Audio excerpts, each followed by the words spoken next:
You are holding a rock.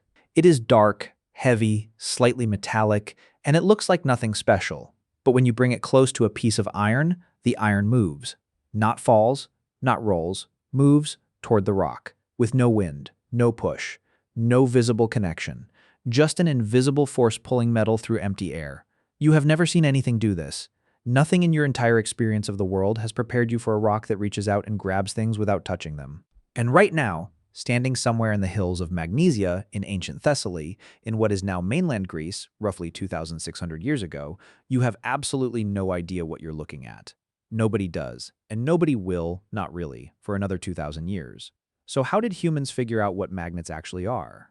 The answer is stranger than you would expect, and it starts with lightning. The rock is called lodestone. It is a naturally occurring form of magnetite, an iron oxide mineral found in volcanic and metamorphic rocks across the planet.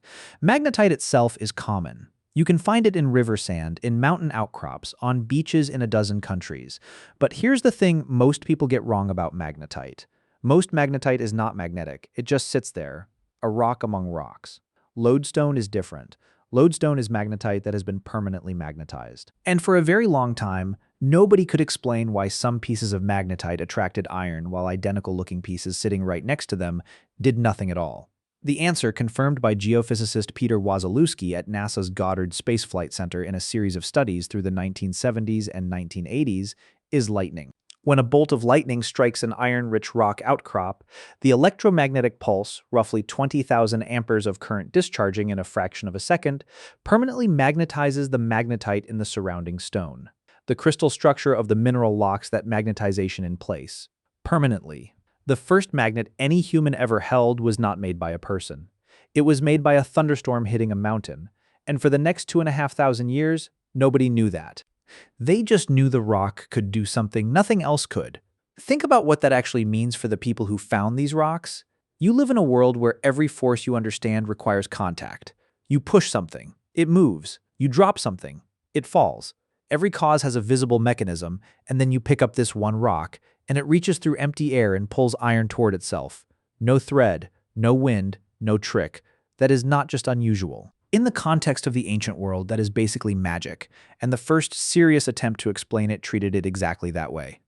The earliest written record of magnetic attraction in the Western world comes from Thales of Miletus, a Greek philosopher born around 624 BC in the city of Miletus, in Ionia, modern-day Western Turkey.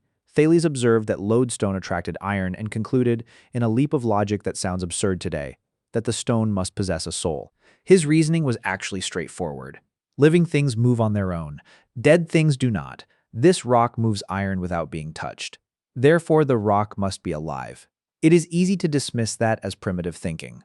But Thales was watching a force act across empty space with no visible mechanism and trying to explain it using the only framework available to him. Nobody would come up with a genuinely better explanation for over 2,000 years. The Greeks kept watching, though. In his dialogue Ion, Plato described something even stranger than simple attraction. He noted that a lodestone could not only pull iron rings directly, but could transmit its power through them. Hang an iron ring from a lodestone, and that ring could attract a second ring. Hang a second, and it could attract a third. A chain of iron rings suspended in midair, each one passing the magnetic force to the next, with no physical explanation for how the force traveled through solid metal. That is an early observation of induced magnetism, noticed 2,400 years before anyone had the physics to explain it. And 2 centuries after Plato, the Roman poet Lucretius tried to give magnetism a rational, mechanical explanation in his poem De Rerum Natura, written around 55 BC. He proposed that lodestone emitted streams of tiny, invisible particles that pushed air out of the space between the stone and the iron, creating a partial vacuum that pulled the iron forward. It was wrong. But it was wrong in an interesting way because Lucretius was reaching for an explanation that did not require souls or gods. He wanted a mechanism. And the fact that he could not find the right one did not stop him from insisting there had to be one. That instinct, the refusal to accept it is magic as an answer, is the instinct that eventually led to the real explanation. It just took another 2,000 years to get there, and the word itself carries the discovery in its syllables.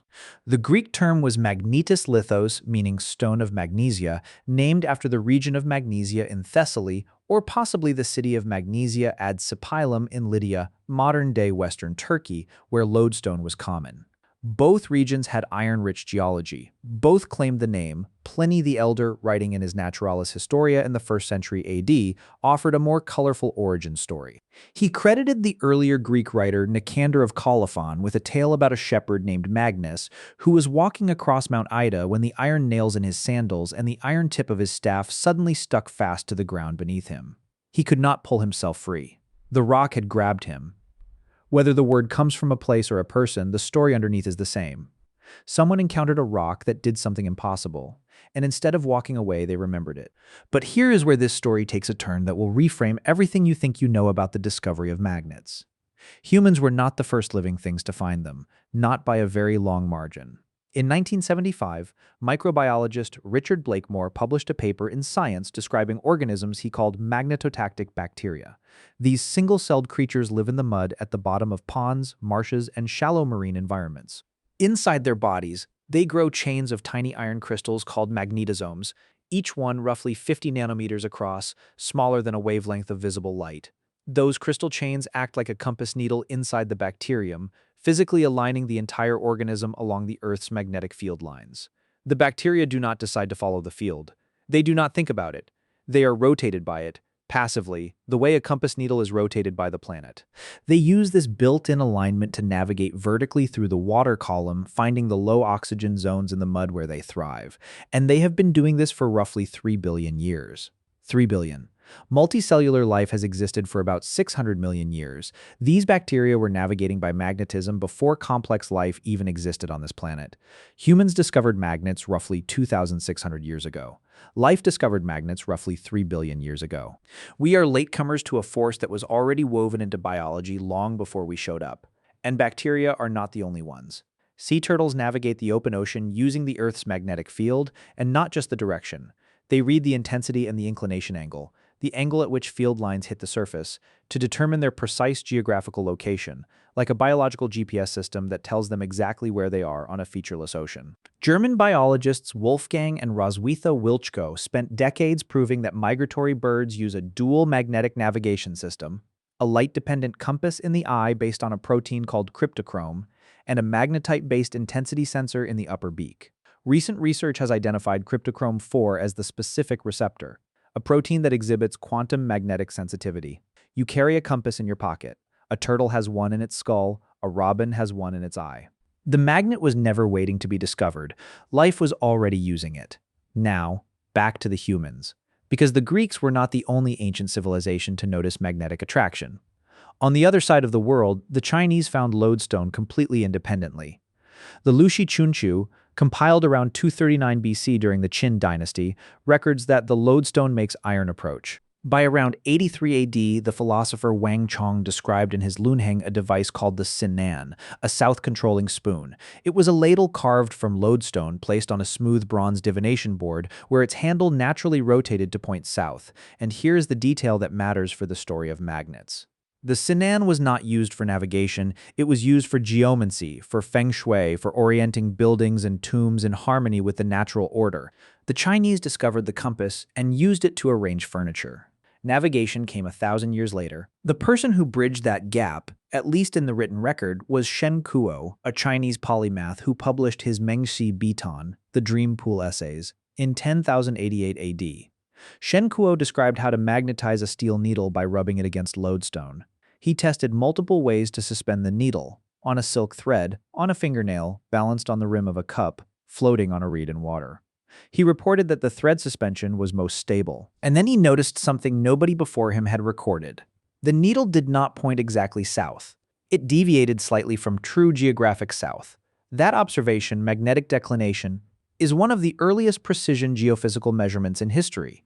Nearly 1,000 years ago, a Chinese official with a magnetized needle and a bowl of water figured out that the Earth's magnetic field does not align perfectly with its rotational axis. He wrote it down. He moved on. By the early 1100s, the compass had moved from divination boards to ship decks. Zhu Yu, writing in his Pingzhou table talks between 1111 and 1117 AD, recorded the first explicit description of a magnetic compass used for maritime navigation. From China, the technology traveled along trade routes through Arab merchants crossing the Indian Ocean into the Mediterranean and into European hands. And that single instrument, a magnetized needle floating in water, pointing roughly north, made it possible for ships to cross open oceans in overcast weather without stars to guide them.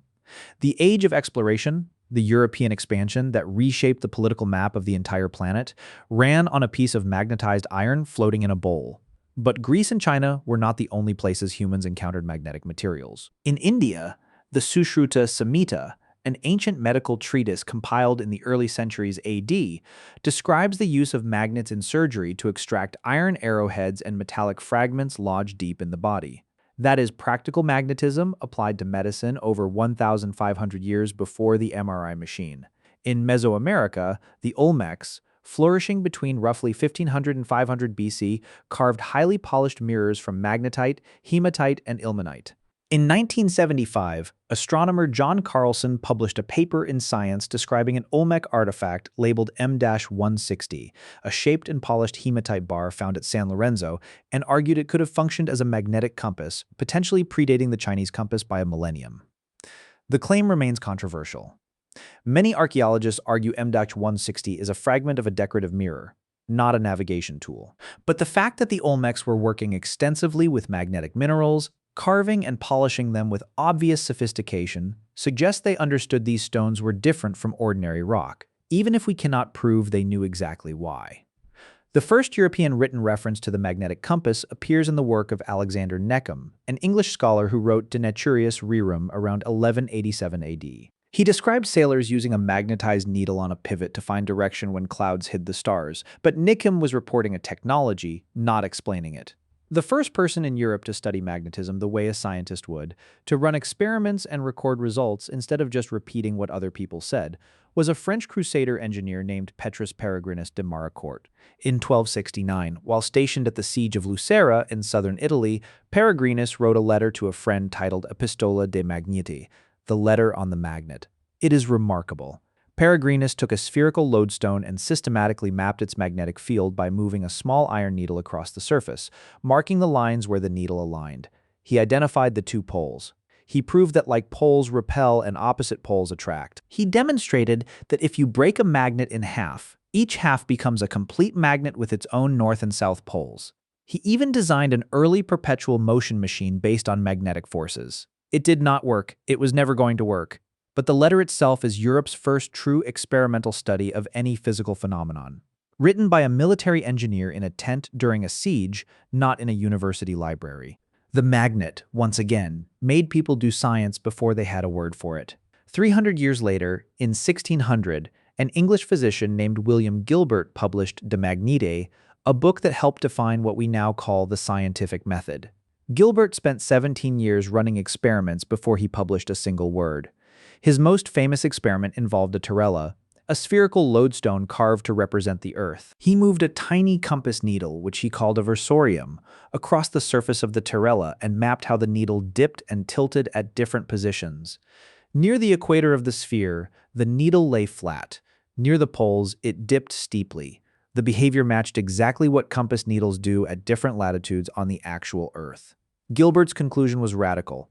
The Earth itself is a giant magnet. That is why compasses point north. Not because of a magnetic mountain at the North Pole, which was a popular theory at the time, not because of the stars, because the planet beneath your feet is generating a magnetic field from its molten iron core. Gilbert also separated magnetism from static electricity in De Magnete, noting that the attraction of rubbed amber, the Greek word for which is electron, was a fundamentally different phenomenon from the attraction of lodestone. He coined the term electricus for the amber effect. That distinction, carefully drawn in 1600, would be spectacularly demolished 220 years later. And speaking of misunderstanding magnets, in the 1770s, a German physician named Franz Anton Mesmer built an entire medical career on a theory he called animal magnetism. He believed a universal magnetic fluid permeated all living things, and that illness resulted from blockages in that fluid's flow. He treated patients using magnetized water, metal wands, and elaborate theatrical sessions involving a device called a becket, a large wooden tub filled with iron filings and water. Patients would hold iron rods extending from the tub while Mesmer waved his hands over them. People fainted. People wept. People claimed they were cured. In 1784, King Louis XVI of France appointed a commission including Benjamin Franklin and the chemist Antoine Lavoisier to investigate Mesmer's claims. They ran controlled experiments, blindfolding patients and testing whether they could distinguish magnetized objects from ordinary ones. They could not. The commission concluded that the magnetic fluid did not exist and that every effect Mesmer produced was the result of imagination. It was one of the first controlled scientific debunkings in history, and it was also accidentally one of the first demonstrations of the placebo effect.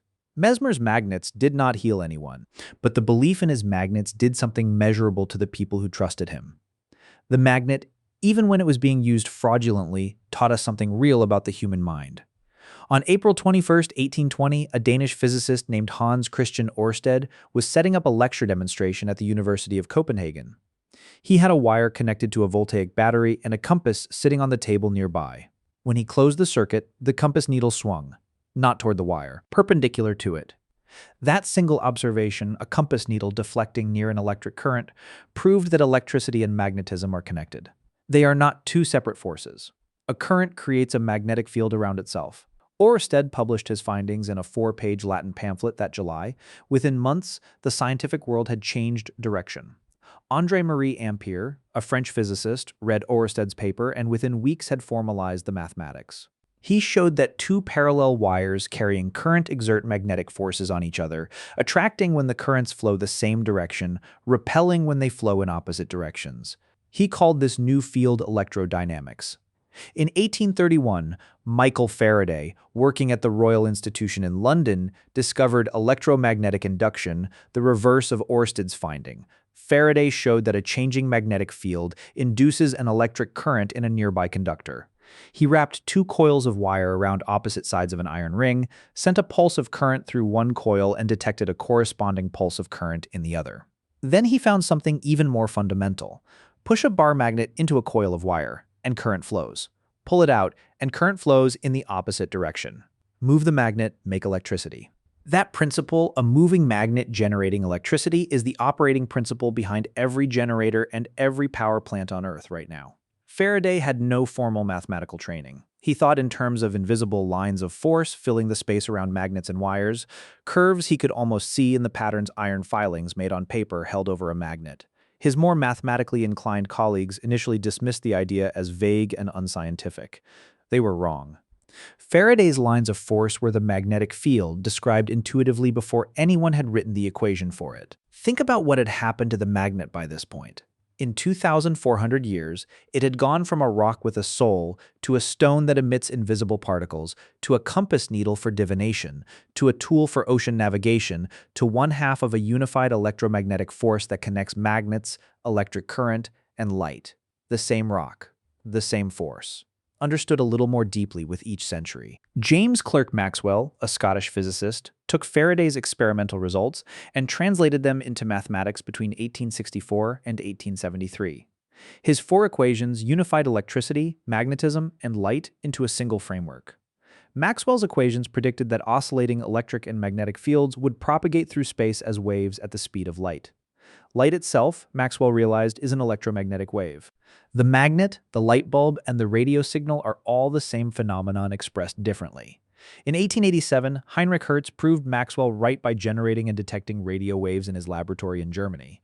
Every wireless signal you have ever received, every Wi-Fi connection, every satellite broadcast traces back to a Danish professor noticing that a compass needle twitched when he turned on a battery. Now here is something about magnets that sounds like it belongs in science fiction, not science. In 1997, physicist André Geim at the University of Nijmegen in the Netherlands placed a live frog inside a 16 Tesla magnetic field. The frog levitated. It floated in midair, alive and completely unharmed, suspended by the diamagnetic repulsion of the water molecules in its body. Water is weakly repelled by magnetic fields, so weakly that the effect is invisible under normal conditions. But inside a powerful enough magnet, that tiny repulsion adds up to more than the force of gravity. The frog just floated. Geim won the 2000 Ig Nobel Prize for this experiment, a satirical award for research that makes people laugh and then think. 10 years later, in 2010, he won the real Nobel Prize in Physics for the discovery of graphene. He is the only person in history to hold both, and at the opposite end of the scale, there are objects in the universe called magnetars. These are neutron stars with magnetic fields so intense they break the laws of chemistry. The magnetar SGR 180620, located roughly 42,000 light-years from Earth, generates a field of over 10 to the power of 15 Gauss. Earth's magnetic field is about half a Gauss. A magnetar's field is a quadrillion times stronger. In December 2004, a giant flare from SGR 180620 released more energy in a tenth of a second than our Sun produces in 250,000 years. The burst was powerful enough to physically ionize Earth's upper atmosphere from 42,000 light-years away. The most powerful magnets in the universe are not built by humans. They are dead stars, spinning in the dark, with fields strong enough to tear the electron clouds off your atoms before you got anywhere near one. So what actually causes magnetism?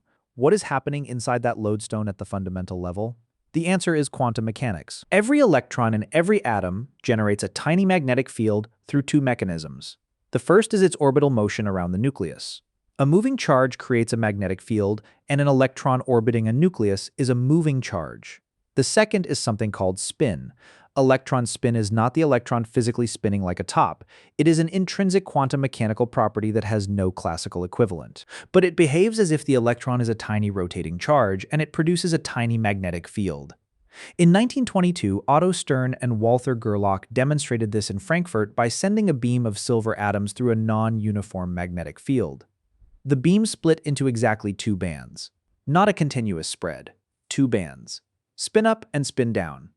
The magnetic properties of atoms come in discrete quantum packages. Nothing in between. In most materials, the magnetic contributions of individual electrons cancel each other out. Half spin one way, half spin the other. Net effect, zero. But in certain elements, iron, cobalt, nickel, and some rare earths, unpaired electrons exist. And in these materials, a quantum mechanical effect called the exchange interaction, a consequence of the Pauli exclusion principle, forces the spins of neighboring unpaired electrons to align parallel to each other.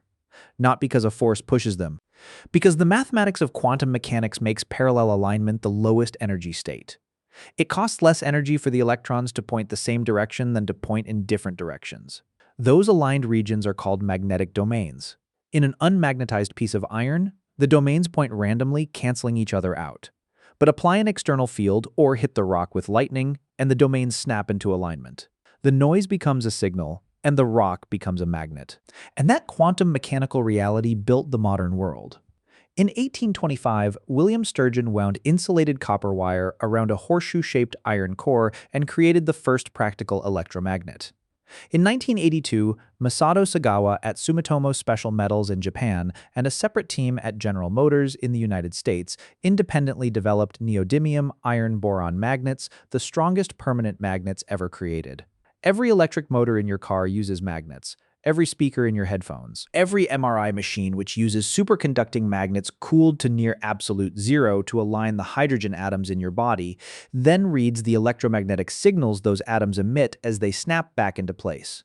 The image of your brain on a doctor's screen is a picture painted by magnets.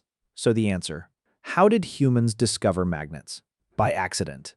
A shepherd stepped on a strange rock. A philosopher picked up a stone near a volcano.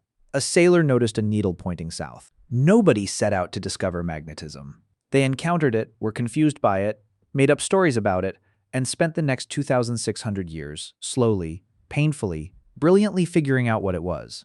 The discovery happened independently in at least two civilizations, Greece and China, separated by thousands of miles with no evidence of contact between them. The Greeks found lodestone near Magnesia and thought the rock had a soul. The Chinese carved it into spoons for divination boards and used it to orient tombs. Neither understood what they were looking at.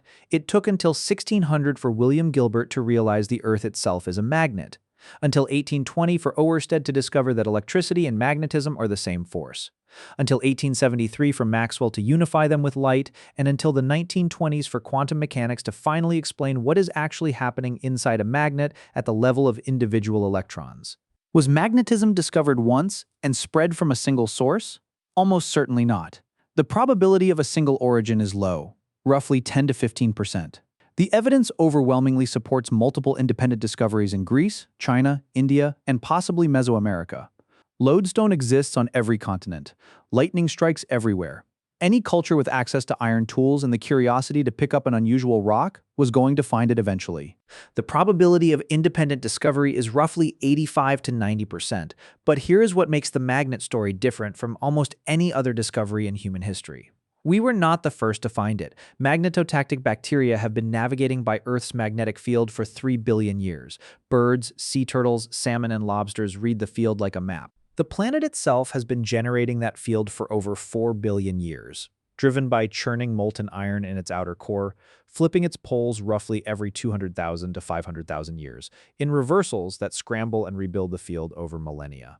The last major flip, the Brunhes-Matuyama reversal, happened about 780,000 years ago. The magnet was not waiting to be invented. It was already everywhere, woven into the structure of the planet and the biology of every organism that learned to feel it.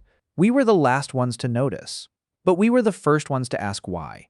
Tonight, somewhere, a compass needle is pointing north, not because someone told it to, not because a machine is running, because deep inside the Earth, a river of liquid iron is flowing, generating a magnetic field that reaches up through thousands of kilometers of rock, through the crust, through the soil beneath your feet, through the air, and nudges a tiny sliver of magnetized steel a fraction of a degree toward the pole. That force has been there since before life existed.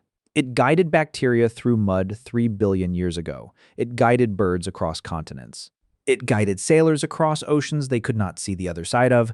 And the only reason we know any of that is because, roughly 2,600 years ago, someone picked up a rock, felt it pull, and instead of dropping it, asked why. If you enjoyed this, hit the like button and share it with someone who would find it as wild as you did. Subscribe if you have not already, and drop a comment telling me what you want me to break down next. And if you want to keep going, the next video is appearing on your screen right now. I'll see you there.